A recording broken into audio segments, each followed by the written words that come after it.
More DB schemes are being bought out by insurers than ever before. In 2024, there were nearly 300 buy-ins from insurance firms into defined benefit schemes with an estimated value of £48 billion. That is a lot of money.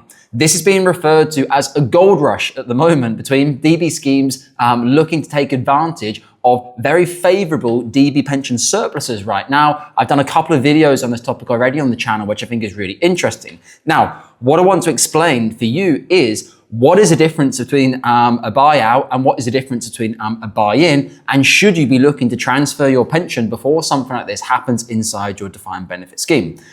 As always, the very best thing you can do if you're enjoying my content is to hit the like and subscribe button below. This lets YouTube know that we're a decent bunch and we promise to keep reinvesting our time and energy into completing free educational content for everyone online. Okay, so to break it down very quickly, the difference between a buy-in and a buyout. A buy-in is the beginning of the process where an insurance company basically takes on the liabilities for providing the long-term money and income, annuity income as you can refer to it, for the defined benefit members of the scheme. So in that instance, the insurance company comes in, they make a deal with the DB scheme, but nothing physically changes yet, apart from the liability has shifted from the trustee, or the employer I should say, onto the insurance company. Now again, as I mentioned earlier, the reason this is happening a lot right now is because interest rates have changed dramatically. The base rate in the UK has gone from 0.10% during the pandemic up to towards 5% over the course of time, which has made a massive impact on the 30-year gilt rate. So defined benefit schemes have somehow overnight gone from being massively underfunded and in huge deficits for years and years and years. Suddenly they're apparently in a surplus. I've done a couple of videos on this already. You should really check them out if you want to understand that in more detail. The opposite, or the end game, which is referred to it, is the buyout. The buyout is the process where the insurance company then really takes full responsibility, and even the branding and stuff will change of the defined benefit scheme. So buy-in at the beginning when they sort of commit their capital, buyout will be the end game, so to speak, of that transaction. Now, the reason I think this is so important for DB members is it can be argued that by the liability being moved to an insurance company, and these are the largest insurance companies in the UK, typically speaking, or they get together and do deals, it can be argued that you're going to have even more security as a defined benefit member because it's going to a large insurance company. However, I don't personally trust people in finance when it comes to mergers, acquisitions, deals, buy-in, buyout. People are not doing things for free. Insurance companies are there to make money, right? Employers with DB schemes are there to look to offload their liabilities. And in between, in the middle of all of that, in very, very complex transactions, that is how large financial institutions make a lot of money. 48 billion in 2024. I'm looking forward to the figures coming out at the beginning of 2026 and 2025, but they anticipate it for it to be even more in 2025.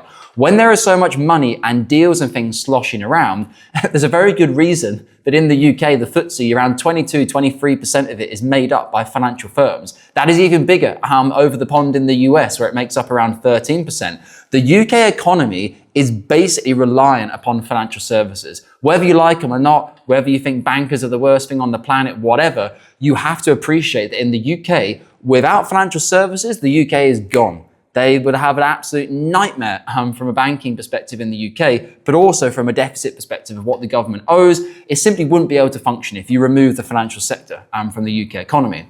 So I think there's a massive conflict of interest here between the government and the financial sector because it generates so much revenue, right? Serious revenue. Whoever's working on these deals, they're not people in the job for 5 minutes. These are highly paid, salaried, PAYE staff, directors, analysts at all the insurance and top banks and stuff in the UK. So it's an entire industry and market. And my concern here is that with all of these buy-ins and buyouts going on at the moment, or mainly at the moment it's buy-ins, it takes time for them to make a strategy and ultimately the end game will be the buyout. I think it creates a lot of conflict of interest. And the person that I feel most worried for is the end user, the member, the retail, normal person like yourself who's sitting at home and wanting to have your defined benefit income for the rest of your life.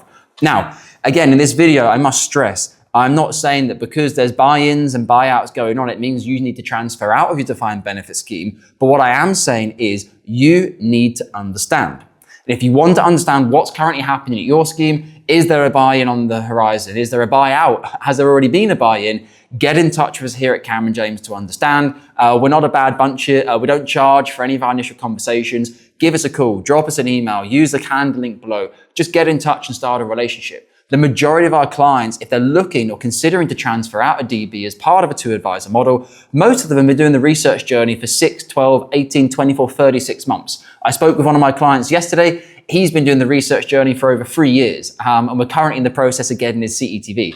That's how long it's taken him for him to make the decision that actually he does want to obtain advice and he wants to understand what his options are for potentially transferring out of his DB scheme. So start a relationship early, whether it be with us or if you think there's a better financial advisor out there who deals with defined benefits or helps people with defined benefit pension transfers, reach out to them, start a conversation, get to know them, get to trust them, maybe even start working with your ISA with them, 20 grand or 50 grand, whatever it is. Understand the service. Do they say what they say they're going to do? What's their performance like? What are their costs like? Build that relationship before potentially making an irreversible decision by way of that company if you're looking at DB advice either through themselves or through a pension transfer specialist.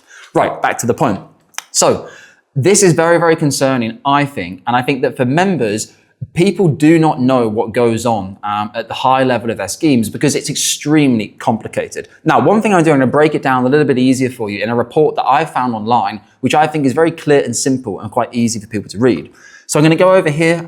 This is a report from Mercer.